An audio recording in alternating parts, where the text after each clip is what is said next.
सोलापूर शहर मध्य विधानसभा मतदारसंघातील भाजपा आणि महायुतीचे अधिकृत उमेदवार देवेंद्र राजेश कोठे यांना विक्रमी मताधिक्याने विजयी करू असा विश्वास भाजपचे शहर उपाध्यक्ष आणि शहर उत्तर विधानसभा समन्वयक अनंत जाधव यांनी व्यक्त केला। देवेंद्र कोठे यांनी शुक्रवारी भाजप शहर उपाध्यक्ष अनंत जाधव यांची भेट घेऊन सविस्तर चर्चा केली। यावेळी अनंत जाधव म्हणाले, भाजपा आणि महायुतीचे उमेदवार देवेंद्र कोठे यांच्या विजयासाठी सर्व शक्तीने सर्वजण प्रयत्न करू। माझी ताकद देवेंद्र कोठे यांच्या विक्रमी विजयासाठी पणाला लावेन अशी ग्वाही देखील अनंत जाधव यांनी दिली। भाजप आणि महायुतीचे कार्यकर्ते जोरदार संपर्क करत असल्याने शहर मध्य मतदारसंघात भाजपचा विजय पक्का आहे असेही जाधव यांनी सांगितले। यावेळी भाजप आणि महायुतीचे उमेदवार देवेंद्र कोठे आणि शहर उपाध्यक्ष अनंत जाधव यांनी विधानसभा निवडणुकीबाबत चर्चा केली। देवेंद्र कोठे म्हणाले, भाजपचे शहर उपाध्यक्ष अनंत जाधव यांचे पक्षासाठी मोठे योगदान आहे। त्यांनी कार्यकर्त्यांची मोठी फळी भारतीय जनता पार्टीत तयार केली आहे। त्यांच्या माध्यमातून विधानसभा निवडणुकीतील विजयाचा मार्ग सुकर होणार आहे। यावेळी उद्योजक संजीव शरणार्थी, सचिन बुरांडे, नेताजी जाधव, आदर्श बंडगर, सोनू हुत्से, महादेव स्वामी, सुनील लवटे आदी पदाधिकारी तसेच भाजप कार्यकर्ते मोठ्या संख्येने उपस्थित होते। सोलापूर शहर मध्य या मतदारसंघात आमचे बंधू देवेंद्रजी कोठे यांना उमेदवारी घोषित केली। त्यांच्या उमेदवारीचं त्याच दिवशी स्वागत मी केलं आहे। मी भारतीय जनता पार्टीकडे इच्छुक म्हणून माझी इच्छा व्यक्त केली होती। माझे नेते आदरणीय देवेंद्रजी फडणवीस साहेब, पक्षाचे प्रांताध्यक्ष माननीय बावनकुळे साहेब यांनी मला मुंबईत बोलावून मला या गोष्टीची कल्पना दिली की आपण पार्टी म्हणून हा निर्णय केला आहे, त्यामुळे तो स्वीकार। मी त्याच दिवशी मुंबईतूनच माननीय देवेंद्रजी कोठे यांचं अभिनंदन केलं आणि येणाऱ्या या निवडणुकीत ते या मतदारसंघातून भारतीय जनता पार्टीचा आमदार निवडून आला पाहिजे, यासाठी माझ्या परीने जे काही माझं योगदान असेल मी पूर्ण वेळ या मतदारसंघासाठी देवेंद्र कोठे दादा भारतीय जनता पार्टीचा या शहरात तिसरा आमदार होण्यासाठी मी माझा परिवार, माझा मित्र परिवार सर्वजण आम्ही एक दिलानं एकजुटीनं या मतदारसंघात दादा तुमच्यासाठी आम्ही 100% निश्चित छत्रपती शिवाजी महाराजांचा मावळा हा तुमच्यासोबत कायमस्वरूपी राहील। घरातील बोरची मोटर चालू करत असताना विजेचा शॉक लागून एका 21 वर्षीय तरुणाचा मृत्यू झाल्याची घटना समोर आली आहे। याबाबत अधिक माहिती अशी, काल दिनांक 1 नोव्हेंबर रोजी राहत्या घरात भंडारगवठे तालुका दक्षिण सोलापूर येथे बोरची मोटार चालू करत असताना डाव्या हातास विजेचा शॉक लागला। यात निंगराज बसवराज बुगडे वय 21 राहणार भंडारगवठे तालुका दक्षिण सोलापूर असा मयत झालेल्या तरुणाचे नाव आहे। त्यास उपचारासाठी भावाने सोलापुरातील शासकीय रुग्णालय अर्थात सिव्हिल हॉस्पिटल या ठिकाणी दाखल केले असता उपचारापूर्वीच मयत झाल्याचे समजले। या घटनेची नोंद सिव्हिल पोलीस चौकीत झाली आहे। दक्षिण सोलापूर विधानसभा मतदारसंघात महाविकास आघाडीमध्ये मोठा ट्विस्ट निर्माण झाला आहे। ही जागा काँग्रेस पक्षाची होती, मात्र महाविकास आघाडी तयार झाल्याने दक्षिण मतदारसंघ उद्धव बाळासाहेब ठाकरे शिवसेनेला गेला। त्यामुळे या ठिकाणी जिल्हा परिषदेचे माजी सदस्य, बाजार समितीचे संचालक, सिद्धेश्वर कारखान्याचे संचालक अमर पाटील यांना उमेदवारी मिळाली। यामुळे काँग्रेस पक्षातील दिलीप माने आणि लोकसभा निवडणुकीपासून राजकीय व्यासपीठावर आलेले धर्मराज काडादी यांनी आता बंडखोरी केली। काँग्रेसचे बाबा मिस्त्री यांनीही काँग्रेसचा हात सोडून प्रहारची बॅट घेतली आहे।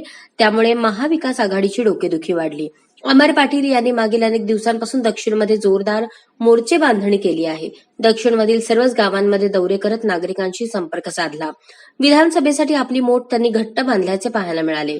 त्यांचे वडील रतिकांत पाटील यांनी या मतदारसंघाचे प्रतिनिधित्व केले आहे, त्यामुळे चांगली जाण या मतदारसंघाची त्यांना आहे। या मतदारसंघात असलेला सर्वाधिक लिंगायत मतदार सध्या कोणाच्या पाठीशी राहायचे असा विचार करत आहे, परंतु अधिकृत उमेदवारी मिळाल्याने अमर पाटील यांचे पारडे जड वाटते। त्यामुळे ऐनवेळी धर्मराज काडादी हे माघार घेऊन पाटील यांना पाठिंबा देतील असेही बोलले जात आहे। सर्वांच्या नजरा दिलीप माने यांच्या भूमिकेकडे लागल्या आहेत। दिलीप माने यांनी दक्षिण लढवावी अशी कार्यकर्त्यांची इच्छा आहे। दरम्यान अमर पाटील यांनी आपला अर्ज मंजूर झाल्यानंतर माध्यमांशी संवाद साधला। आपणाला आजही विश्वास आहे की धर्मराज काडादी आणि दिलीप माने हे दोन्ही नेते माघार घेतील आणि आपणाला पाठिंबा देतील अशी अपेक्षा त्यांनी व्यक्त केली। शनिवारी दिवाळी पाडव्यानिमित्त इच्छा भगवंताची परिवाराच्या वतीने राष्ट्रवादीचे राष्ट्रीय अध्यक्ष तथा राज्याचे उपमुख्यमंत्री अजित पवार आणि खासदार सुनेत्रा पवार यांना राष्ट्रवादी प्रदेश उपाध्यक्ष तथा जिल्हा नियोजन समितीचे सदस्य किसन जाधव यांनी पुष्पगुच्छ देऊन दिवाळीच्या शुभेच्छा दिल्या। उपमुख्यमंत्री अजित पवार हे महायुतीमध्ये सहभागी झाल्यानंतर पहिल्यांदाच बारामती येथील काटेवाडी फार्म हाऊस येथे प्रथमच आपल्या कुटुंबासमवेत दिवाळी साजरी केली. दिवाळी पाडव्यानिमित्त राज्यातून राष्ट्रवादी काँग्रेस पार्टीचे हजारो पदाधिकारी आणि कार्यकर्त्यांनी अजित पवार यांना शुभेच्छा देण्यासाठी गर्दी केली होती. दरम्यान यावेळी इच्छा भगवंताची परिवाराच्या वतीने देखील अजित पवार आणि नवनिर्वाचित खासदार सुनेत्रा पवार यांचा विशेष सत्कार करून दिवाळीच्या शुभेच्छा देऊन शुभाशीर्वाद घेतले. यावेळी राष्ट्रवादी प्रदेशाध्यक्ष तथा खासदार सुनील तटकरे, महाराष्ट्र राज्य महिला आयोग अध्यक्षा तथा प्रदेश महिला अध्यक्ष रुपाली चाकणकर, राष्ट्रवादी युवक प्रदेशाध्यक्ष सुरज चव्हाण, मोहोळ विधानसभा मतदारसंघाचे विद्यमान आमदार यशवंत माने यांच्या मूळ गावी शेळगाव येथे त्यांचा सत्कार करण्यात आला. तसेच त्यांचे ज्येष्ठ बंधू शिक्षण सम्राट माने गुरुजी यांना देखील शुभेच्छा देण्यात आल्या. ज्येष्ठ लेखक उपराकार आमदार लक्ष्मण माने यांचा देखील यावेळी शाल आणि गुलाब पुष्पगुच्छ देऊन दीपावलीनिमित्त शुभेच्छा देण्यात आल्या. याप्रसंगी राष्ट्रवादी प्रदेश युवक सरचिटणीस चेतन गायकवाड, राष्ट्रवादी शहर उपाध्यक्ष उमेश जाधव, महादेव राठोड, पवन बेरे यांच्यासह इच्छा भगवंताची मित्र परिवाराचे सदस्य आदींची उपस्थिती होती. पद्मशाली शिक्षण संस्था संचलित कुचन प्रशालेचा वर्धापन दिन उत्साहात साजरा करण्यात आला. स्वातंत्र्यपूर्व काळात 3 नोव्हेंबर 1943 साली स्थापन झालेल्या आणि सोलापुरात व्यवसायानिमित्त स्थिर स्थावर झालेल्या पद्मशाली समाजासाठी शिक्षणाची दारे खुली करण्याचे आणि ज्ञानगंगा घरोघरी पोहोचवण्यासाठी समाज धुरंधरांनी कुचन प्रशालेची स्थापना केली. याप्रसंगी प्रशालेच्या सांस्कृतिक विभाग प्रमुख कविता गेंगाणे यांनी प्रशालेच्या 81 वर्षांच्या दैदिप्यमान इतिहासाला उजाळा दिला.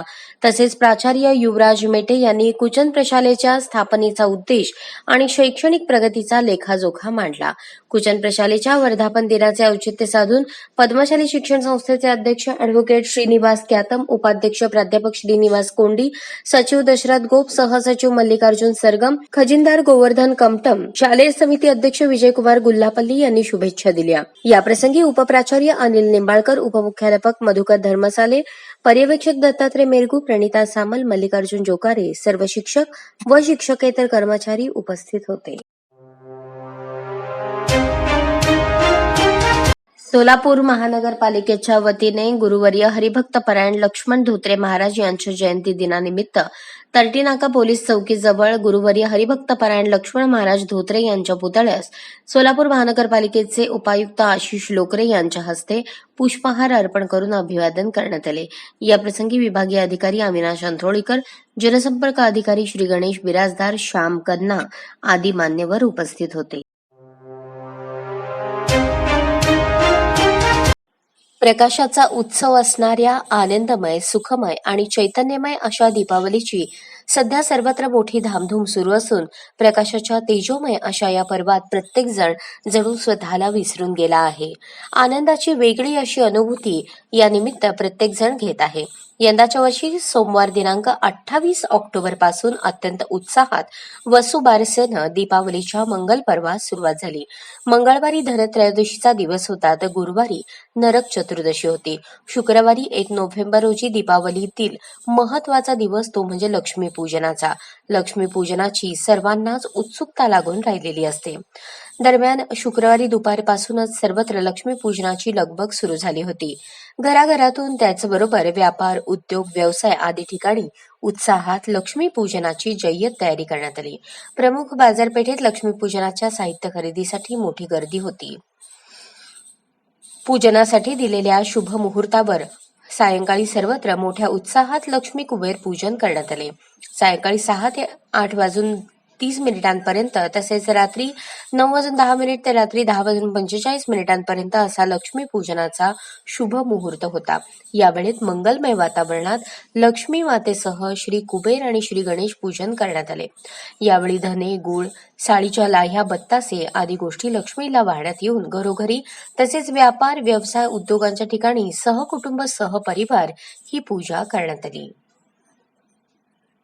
विधिवत अशा पूजनानंतर माता लक्ष्मीची आरती करण्यात आली. नैवेद्य दाखवण्यात आला.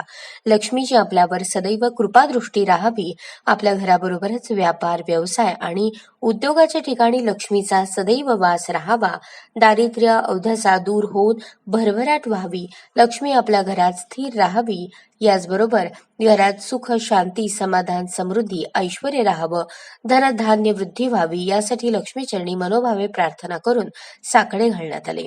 आश्विन अमावस्येनिमित्त लक्ष्मीचा सर्वत्र संचार असतो. ज्या ठिकाणी सचोटी, प्रामाणिकपणा, धर्मनिष्ठता, विनयशीलता, क्षमाशीलता, नीतिमत्ता, कर्तव्यदक्षता, देवभक्ती, स्वच्छता, चारित्र्य असते, तिथे लक्ष्मी स्थिरावते. त्या परिवाराचे कल्याण करते असे मानण्यात येते. या पार्श्वभूमीवर घरोघरी तसंच व्यापार, व्यवसाय आणि उद्योगाच्या ठिकाणी लक्ष्मी पूजनानिमित्त अर्थात लक्ष्मीच्या स्वागतासाठी स्वच्छता, साफसफाई करण्यात येऊन झेंडूच्या फुलांच्या हारांची आणि विद्युत दिव्यांची वैविध्यपूर्ण अशी सजावट करून तयारी करण्यात आली होती. लक्ष्मी पूजनानंतर सर्वत्र फटाक्यांची जोरदार आतिषबाजी करण्यात आली. लक्ष्मी पूजनाच्या पार्श्वभूमीवर संपूर्ण शहर परिसर दिव्यांच्या लखलखाटानं आणि विद्युत रोषणाईनं उजळून निघाला होता. लक्ष्मी पूजनानंतर अनेकांनी आत्पेष्ट, नातेवाईक आणि मित्रपरिवाराला दीपावलीच्या शुभेच्छा दिल्या. या निमित्त सर्वत्र हर्षोल्लासाचं, आनंदाचं, चैतन्याचं वातावरण होतं. लक्ष्मी पूजनाचा थाटमाट सोलापूर शहर आणि परिसरात सर्वत्र दिसून आला. दक्षिण सोलापूर तालुक्यातील शिरवळ व इंगळगी येथील धुबधुबी प्रकल्पामध्ये जोपर्यंत प्रशासन पाणी सोडत नाही तोपर्यंत गावकऱ्यांकडून पाणी संघर्ष समितीकडून सत्कार करून घेणार नाही असे प्रतिपादन प्रहार जनशक्ती संघटनेचे शहराध्यक्ष अजित कुलकर्णी यांनी केले. त्यांच्या प्रयत्नाने तसेच गावकऱ्यांच्या सहकार्याने पाणी संघर्ष समितीच्या प्रयत्नाने शिरवळ प्रकल्पामध्ये पाणी पोहोचल्याने शेतकऱ्यांमध्ये आनंदाचे वातावरण दिसत आहे. हे पाणी आणण्यासाठी सर्वजण मिळून आणि सर्व शेतकरी हे एकवटल्याने कोणताही पक्ष, जात, धर्म याचा विचार न करता सर्वांनी मिळून हा लढा दिला, त्यामुळे पाणी मिळाले. गेल्या 25 वर्षांपासून शिरवळ प्रकल्प हे उजनी धरणाच्या पाण्याच्या प्रतीक्षेत होते, ते आज पूर्ण झाले आहे. जोपर्यंत पाणी पूर्ण क्षमतेने तलाव भरत नाही तोपर्यंत आमचा लढा हा चालत राहणार असे आणि संघर्ष समितीचे सदस्य शीलसिद्ध कोठे म्हणाले. या धरणामध्ये पाणी सोडावे म्हणून ज्यांनी उपोषण केले ते गौरीशंकर बिराजदार यांचा सुद्धा सत्कार पाणी संघर्ष समितीकडून करण्यात आला.